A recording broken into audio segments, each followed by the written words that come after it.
बोकोचान आणि इतर जपानी कथा. शिनीची होशी. अनुवाद निसिम बेडेकर. कथा मनोमिलन. कथा मनोमिलन. संशोधन पथक घेऊन जाणारं ते रुपेरी अंतराळयान अथांग पसरलेल्या अंतरिक्षात आपला मार्ग आक्रमत होतं. संशोधन पथकाच्या प्रमुखानं आपल्या हाताखालच्या एकाला म्हटलं, जरा एकदा उपकरणांवरून नजर फिरव. आतापर्यंत एकूण किती अंतर कापलं असेल आपण? पृथ्वीवरून निघाल्यापासून आतापर्यंत 2000 प्रकाशवर्ष झाली आपल्याला.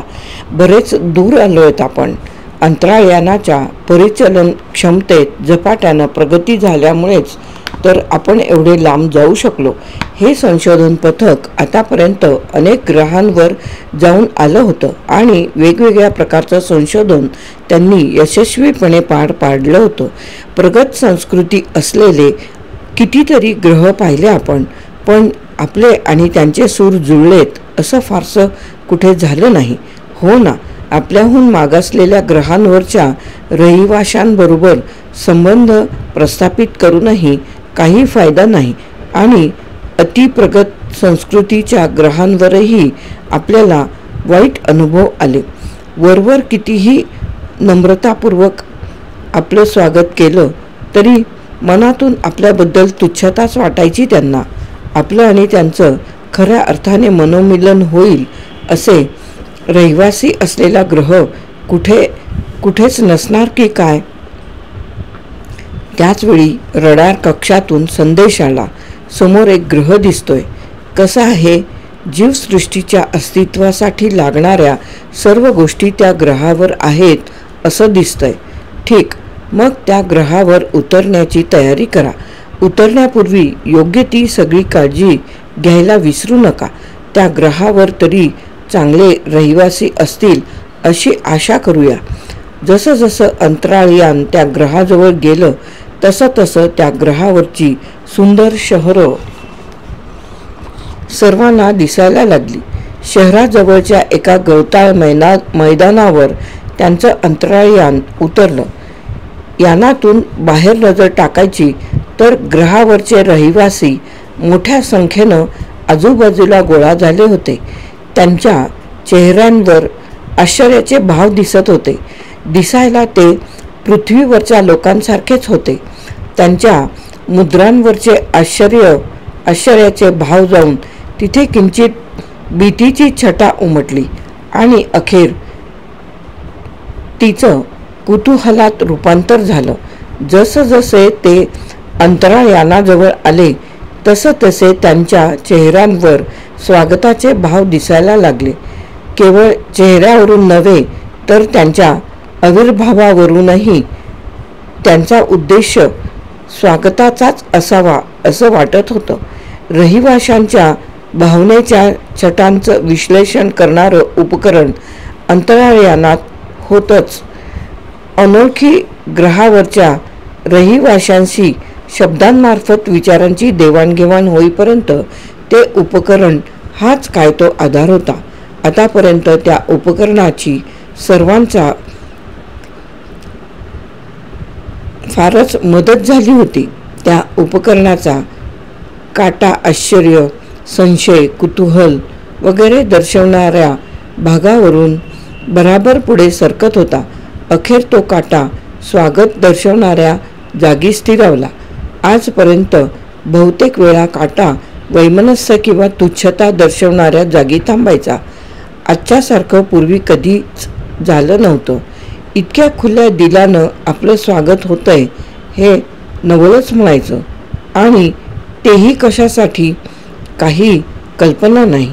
कदाचित खरोखरच नम्र असावेत इथले रहिवासी. आता बाहेर पडायला हरकत नाही. स्वागताचं कारण कोणतंही असो, उपकरणाच्या काट्यानं चूक केली नव्हती. त्यांचं खरोखरच स्वागत होत होतं. तरीही संशोधन पथकाचे सदस्य शस्त्र घेऊनच अंतराळयानाबाहेर पडले. पण लवकरच शस्त्र बाळगण्याचीही गरज नाही असं त्यांना वाटलं.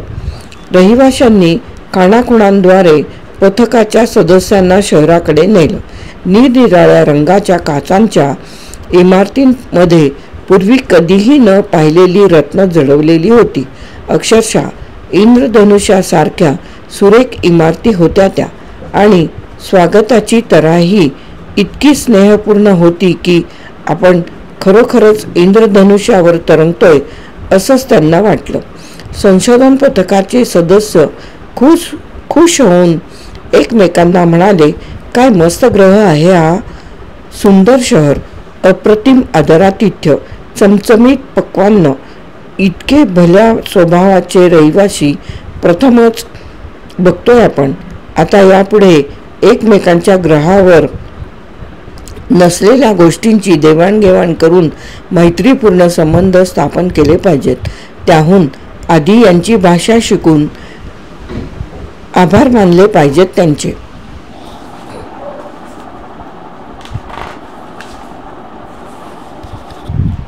अखेर त्या रहिवाशांची भाषाही थोडी समजायला लागली आणि त्यांच्याशी थोडंसं बोलणंही जमायला लागलं. धन्यवाद. संशोधन पथकाच्या सदस्यांनी आभार प्रदर्शन करताच ग्रहावरच्या रहिवाशांनीही प्रत्युत्तर दिलं. धन्यवाद. अहो, आभार तर आम्ही मानायला हवेत. अचानक येऊन थडकलेल्या आमच्यासारख्या अनोळखी पाहुण्यांचं तुम्ही किती प्रेमानं स्वागत केलं. विश्वासच बसत नाही आमचा. सर्वांच्या वतीनं पथक प्रमुखानं म्हटलं. त्या ग्रहावरच्या रहिवाशांच्या प्रमुखासारख्या दिसणाऱ्या एकानं उत्तर दिलं, छे छे, आभार आम्हीच मानले पाहिजेत तुमचे. आमच्यासारख्या अनोळखी लोकांसाठी तुम्ही किती सुंदर भेटवस्तू घेऊन आलात.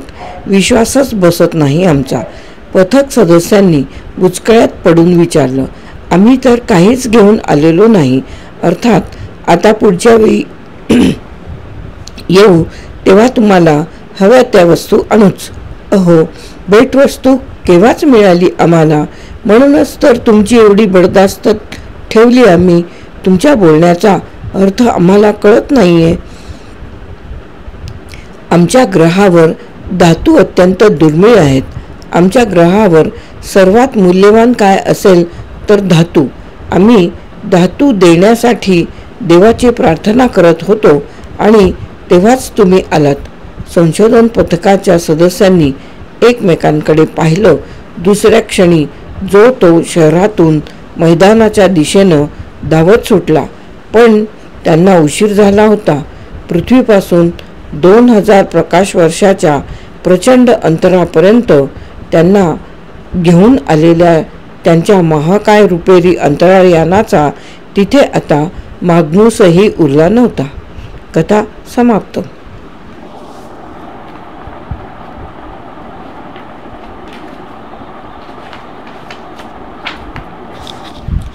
मनोमिलन नावाची शिनीची होशी यांची कथा समाप्त.